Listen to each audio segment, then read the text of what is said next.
What's going on, Nasteey Nation? It's Nasteey, and in today's video, I'll be going over my top 10 strongest off-meta support picks in League of Legends. If you go on to enjoy this video or find it helpful, then be sure to leave a like on the video and subscribe to the channel if you have not done so already. Also, be sure to let me know down in the comment section below if you agree or disagree with my list. Was there a specific champion that you think should not have been included on this list, or is there a champion that should have made it onto this list? Let me know down in the comment section below. Anyways, that should just about do it for this little introduction, so without further ado, let's get into the video.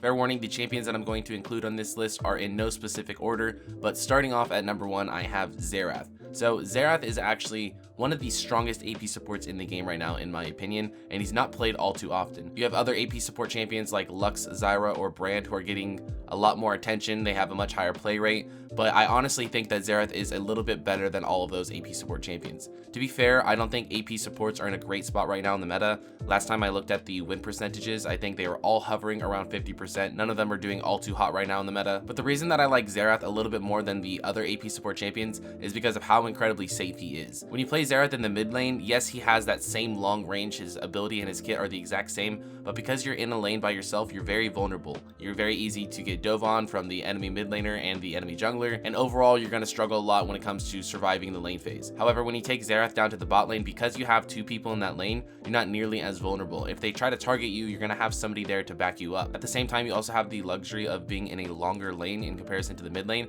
so you're able to stand a lot further back and just bully the enemy with your much longer ranged abilities. One final upside that I really like about Xerath support is this idea that when you are playing support, you're not nearly as high of a priority for the enemy team. So if you play Xerath in the mid lane, then in team fights late game, the enemy team is going to be heavily focusing you. But when you're just a support, you only have 1, maybe 1.5 items completed, they won't be focusing you nearly as much, so you don't have to worry too much about it. You can stand back in team fights, put out a lot of damage, and although you won't be doing as much damage as a mid lane Xerath because you simply don't have quite as much gold and quite as many items, you'll still be able to survive longer and be able to put out more damage over time. And that's why I really think that Xerath is a little bit better than your typical AP support, and overall he's a really good off-meta pick. The next off-meta pick that I have on my list is going to be Maokai, and Maokai's support has actually had a very high win rate for a very long time now, and for some reason he still doesn't have a very high play percentage. Now you might think that Maokai is no different than any other kind of tank support, but what makes Maokai different is not the fact that he has all this CC and peel and engage,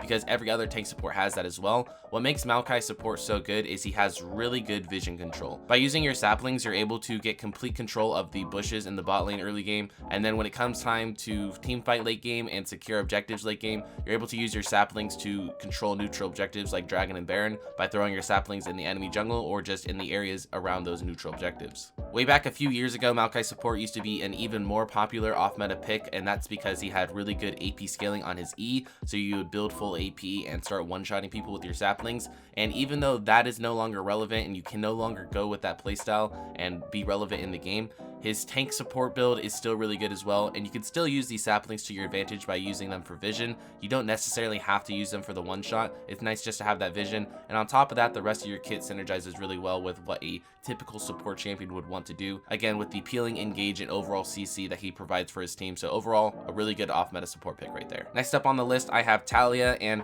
I wanted to include Talia because I've seen a good amount of Talia, and I do think that she can be pretty strong. I've struggled a lot against this champion myself. Every time I find myself in a lane against a Talia support, I never really know what to do. It always seems to bully me out of lane and get a bunch of kills and then end up snowballing the game.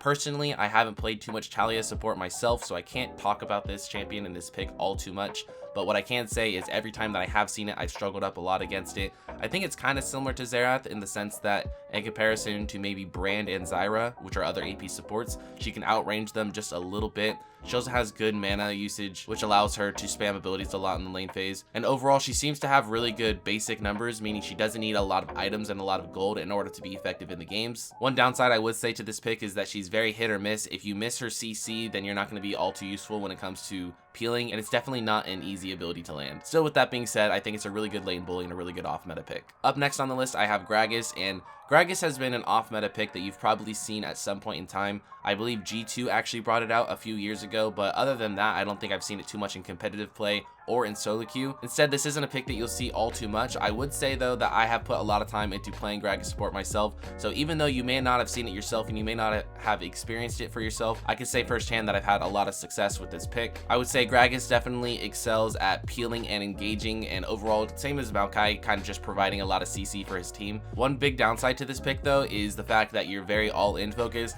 meaning that whenever you do engage as Gragas, you're going to be stuck in that team fight. After using your E to engage, you can't really get back out, and this isn't usually a problem when you play Gragas in the jungle because you can get pretty tanky if you decide to go that route, or if you decide to go AP, you at least have the Zonias to survive a little bit longer, and you're able to build all these items because you have all that additional gold from clearing jungle camps. But when you're playing him as a support, you're not going to have that gold, you're not going to have those items, so you're going to be a little bit squishier. And that's why I would say that even though this pick can be good if you utilize it properly, that is going to be one downside, is not having that gold, not having those items is going to make you really squishy. So again, even though it can be good, you have to be really patient and make sure that you're going in at the right time, and if you do that, then this can be a really good off meta pick. Up next is one of my personal favorites, and this is my signature Zac support. So Zac support is actually something that I am self-proclaimed to be the inventor of. I don't think anybody else was playing Zac support before I was. I've been playing it for a really long time now and having a lot of success with it. And I've said this a lot on my channel and on my streams, but the reason that I think Zac support is so good is because after his mini rework that he had a few years back, he was really OP because he did a lot of damage and had a lot of CC. Riot then decided to nerf his damage but kept all of his CC there. And my thought process is a support champion is supposed to not do a lot of damage and have a lot of CC. So if you take that exact same kit and throw it into the support role, wouldn't it be good? And here we are a couple years later, and I'm still having a lot of success with that exact same concept in mind. There's actually a lot of content for Zac support on my channel, so if you want to know more about this pick, definitely feel free to look up some of those videos. Up next on the list, I have Galio, and I don't even know if you can consider Galio to be an off-meta support pick these days because it has become pretty popular. But I'm going to go ahead and consider off-meta because at his core, he wasn't intended to be a support champion, so the fact that you can throw him down there and have success does make him off-meta. This is a pick that you've seen a lot in solo queue and competitive play, I'm sure, and overall it's just a really good pick because he has such good peel and such good CC. I would just like to quickly note though that this pick isn't quite as good as it once was. They used to allow it so that you could start your taunt and then flash in the middle of the taunt onto your enemies, and this would make it so that you could pick up kills really easily in the lane phase by catching your enemies off and setting up ganks or just going for the 2v2. And they have since removed this, which hurts Galio as a whole, but more than anything I think it hurts him in the support role because he really relied on that in order to make plays. So again, even though I do think Galio support is still a good off meta pick, it's not as good as it once was. Up next on the list I have Scion, and Scion is kind of similar to Maokai in the sense that it still works, it's still really good if you play tank support Scion just like you could play tank support Maokai, but there used to be a different playstyle a long time ago which allowed Scion to max E and basically just poke your enemy out of lane. And I know that may sound weird now, but that definitely was a playstyle a long time ago. Nowadays though, you can still play him as a tank, maxing E, maxing Q, then W, and then E finally.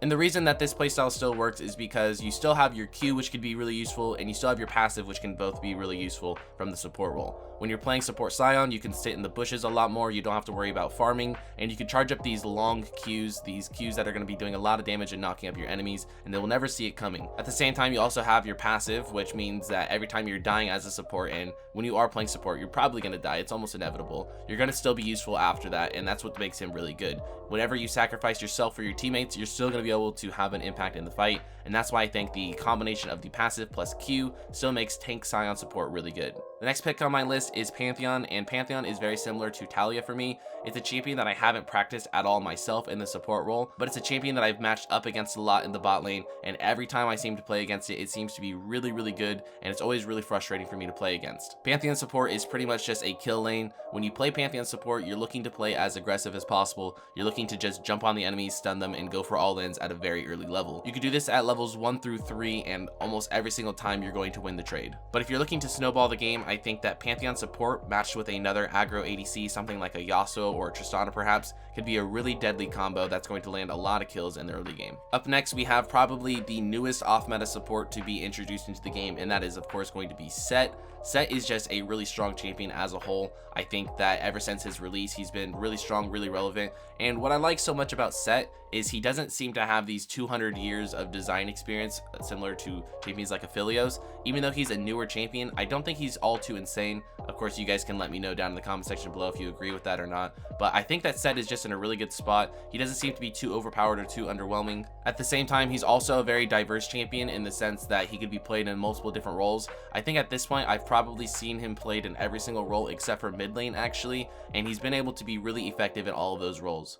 When you play him in the support role, you're looking to play aggressive, similar to Pantheon, but not quite as aggressive. You're going to be looking to run at the enemy with your little movement speed boost and trying to pull them in and trying to force fights early on. Again, it's not quite as aggressive as the Pantheon pick, and it won't snowball games as easily, but it will scale better into the late game, making him a pretty good off-meta support pick all around the game. And finally, the last pick that I have on this list is going to be Swain. Now, Swain is an off-meta support pick that has kind of fallen out of the meta. I don't think that he's up to par with the other AP supports these days. I would definitely put Talia and Xerath on a tier above Swain, but when the time comes again for Swain to be meta, I definitely think that this is going to be a good pick. Swain in the support role is really difficult to play against because he does have that pull in, which is going to force you to take fights with him, and overall he just has a lot of healing and a lot of AoE damage, and he's very tanky, so you can't punish him quite as easily as you would with other AP supports, overall making him a really good off-meta support pick. Well, alright then, ladies and gentlemen, that should just about wrap up this video of my top 10 strongest off-meta support picks in League of Legends.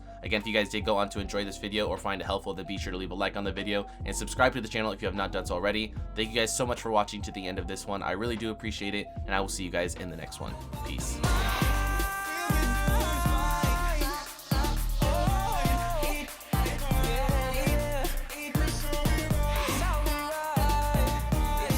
Time.